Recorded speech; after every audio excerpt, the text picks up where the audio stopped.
శిక్ష లేదు, స్వాతంత్రము క్రీస్తు నందే. క్రీస్తులో ఉన్న ఏ శిక్ష లేదు, స్వాతంత్రము క్రీస్తు నందే.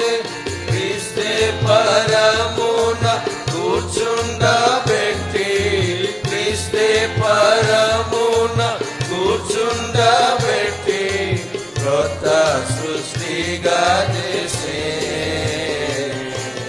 హృదయమా పాడుమా, ఓ నా హృదయమా పాడుమా, కొత్త గీతం ప్రభునకే. ఎంతో ఆనందం వర్ణింపజాల, ఎంతో ఆనందం